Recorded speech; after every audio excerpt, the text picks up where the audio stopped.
Muchísimas gracias por acompañarnos, como siempre, en Entrevista a Venevisión. Ya estamos listos para iniciar nuestra conversación con el invitado del día de hoy. Él es diputado ante la Asamblea Nacional, Ricardo Molina, presidente de la Comisión de Ecosocialismo, presidente de la Comisión para Investigar Actos Fascistas de la Asamblea Nacional, integrante de la Dirección Nacional del Partido Socialista Unido de Venezuela.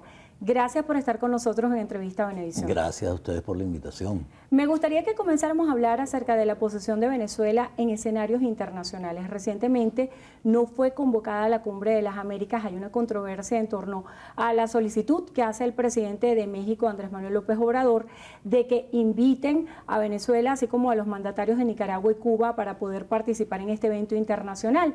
Hemos visto que esta salida de escenarios, no solamente de la Cumbre de las Américas, sino del Parlamento Latinoamericano, de otros contextos, afecta políticamente hablando al país. ¿De qué manera afecta a Venezuela no ser invitada a la Cumbre de las Américas y no estar en estos encuentros internacionales? Bueno, primero que nada, hay que decir, es un orgullo para Venezuela que Estados Unidos no quiera tenerlo cerca.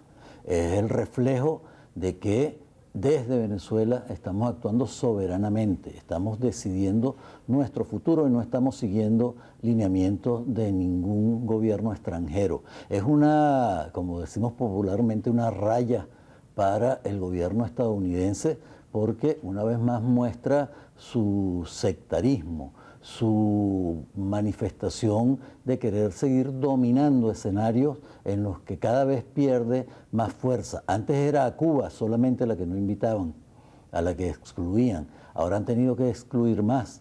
Y ahora es Nicaragua, es Venezuela, pero se empiezan a oír voces.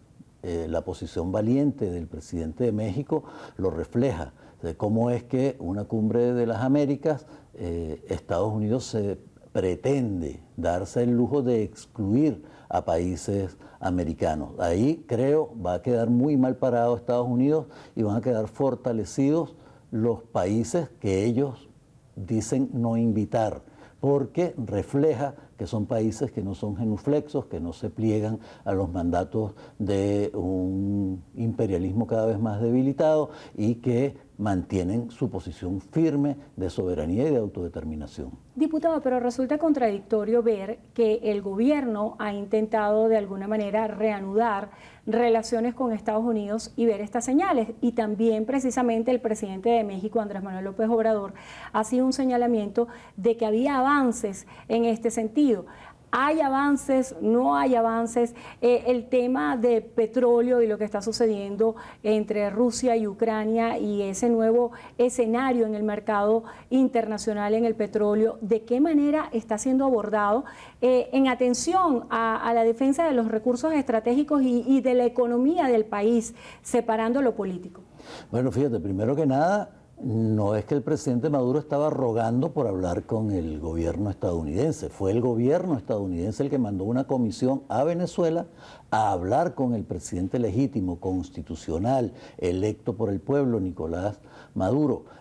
Para nosotros es una señal muy importante, primero de reconocimiento a un gobierno que no habían querido reconocer. Segundo, que independientemente de las posiciones, o de la avaricia, de la avidez del gobierno estadounidense de ponerle la mano a Venezuela, entendieron que tienen que negociar, tienen que escuchar nuestras condiciones, ellos pondrán las de ellos y ojalá se llegue a un acuerdo y que se pueda comerciar, pero sin claudicar en nuestros principios. Venezuela tiene petróleo para todo el mundo, todo el que lo necesite. El presidente Maduro lo ha dicho, como siempre lo dijo el comandante Hugo Chávez, pero en las condiciones de respeto, de relaciones de alto nivel, que estemos nosotros seguros que somos autodeterminantes y que somos un país soberano. Esas son las condiciones. Ahora, Estados Unidos está ahora, ellos sí, claudicando, luego que estaban vociferando durante años que no iban a recurrir más nunca a la fuente energética de Venezuela,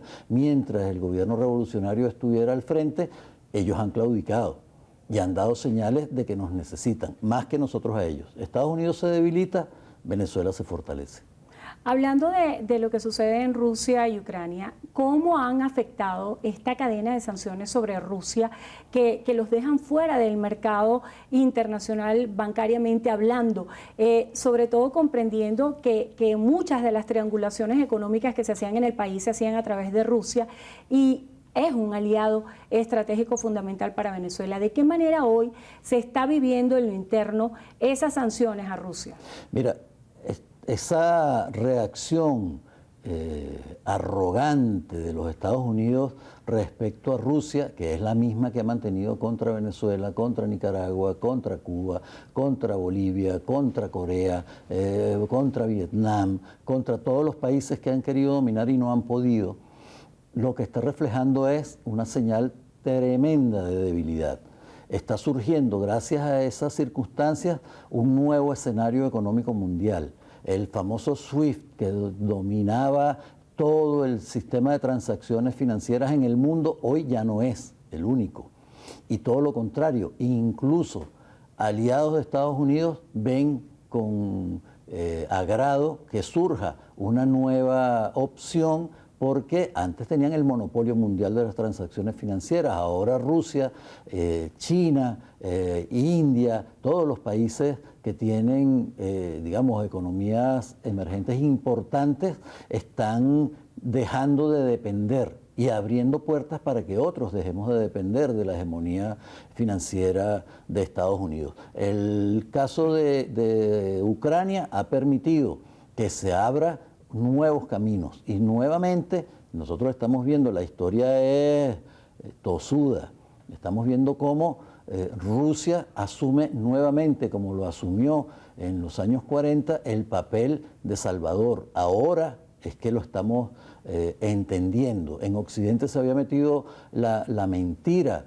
de manera despiadada de quién había derrotado el nazifascismo en Europa, y no fue Estados Unidos, y cada vez lo entendemos más. El gran sacrificio que hizo el pueblo soviético y en especial el pueblo ruso hoy está nuevamente manifestándose para frenar el gran peligro que representa para la humanidad la expansión del fascismo nuevamente. Cuando hablamos de sanciones a Rusia, es importante destacar que no solamente ha sido sancionado por Estados Unidos, también países de la Comunidad Europea y otras naciones del mundo. En el mercado local, ¿cómo se percibe esta nueva realidad del principal aliado estratégico de Venezuela, económicamente hablando? Fíjate, las relaciones Rusia-Venezuela se han venido fortaleciendo en todos los campos, en el campo energético, en el campo turístico, en el campo cultural, provisión de materias primas y de productos terminados. Eso va a seguir avanzando. Ahora, esas sanciones de Estados Unidos que han sido seguidas por algunos países de Europa, hay otros que no. Hay otros que están poniendo en entredicho las aberrantes posiciones de Estados Unidos. ¿Por qué? Porque energéticamente dependen de Rusia. Se acerca, el tiempo es indetenible, se acerca el invierno. ¿Cómo van a ser esos países sin el gas ruso para soportar el invierno venidero? ¿Cómo van a hacer para mantener la activación industrial sin el gas de la Federación Rusa? Eso está por verse y no están todos de acuerdo con las medidas que ha aplicado Estados Unidos. Creo que estas circunstancias abren nuevos escenarios y particularmente en la relación Rusia-Venezuela ya se está viendo, no ha hecho otra cosa sino fortalecerse. Diputado, si nos vamos ahora a la política nacional, hay señales de que la plataforma unitaria va a sostener nuevos encuentros, está prevista una agenda que no se sabe si será en Panamá o en México para definir no solamente la reanudación del diálogo con el gobierno, sino también la ruta electoral que se va a llevar a cabo de cara al 2024. ¿Qué apreciación tiene usted acerca de estos temas? Bueno, primero que nada, eso de unitaria es simplemente una palabra, pero en la práctica sabemos todas y todos que no existe, es un archipiélago. Y ese esfuerzo que hacen algunos lo hacen precisamente con una visión equivocada, porque ellos no ven esos esfuerzos como una vía para que Venezuela progrese, para darle tranquilidad al pueblo, sino para ver cómo ellos se hacen del poder. Es una visión totalmente errada y que estamos convencidos de que no va a tener ningún éxito. Ahora hablando del trabajo que se está haciendo aquí en la Asamblea Nacional, vemos que hubo una asignación de recursos por parte del Ejecutivo para atender el tema del cambio climático. Y un país en crisis se pregunta cómo destinar recursos al cambio climático cuando la realidad es que la gente no tiene la comida suficiente para mantenerse día a día. ¿Cuál es la prioridad y cómo explica usted la relevancia de lo que se está haciendo desde la Comisión de Cambio Climático? Mira, fíjate, primero es una política que no sale de debajo de la manga. Es una política que forma parte del Plan de la Patria. Es un plan de gobierno establecido que el presidente Maduro va desarrollando de manera constante, de manera seria, de manera responsable.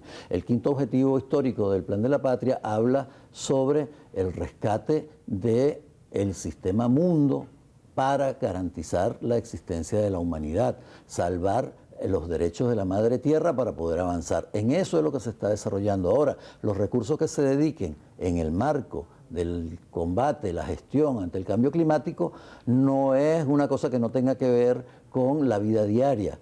El cambio climático ha sido contrarrestado con la Gran Misión Vivienda Venezuela. Hoy vemos, por ejemplo, que esas decenas de miles de personas que cada vez que venía una temporada de lluvia fuerte pasaban a condición de damnificados, hoy no ocurre. ¿Por qué? Porque el gobierno venezolano ha desarrollado políticas para que esas cosas no ocurran. Eso es un combate contra el cambio climático, es adaptación al cambio climático. Las políticas agroalimentarias, la generación de pequeñas y muchas unidades de producción de alimentos, tanto vegetales como animales, todo el progreso que hay en cuanto al surgimiento de los emprendimientos, todo eso tiene que ver con la gestión contra el cambio climático, cómo nos adaptamos a esos cambios. Y precisamente hoy que está, vamos a decir, de moda el tema, nosotros venimos trabajando desde el año 2008 en una discusión tremenda, que a lo mejor este año tenga concreción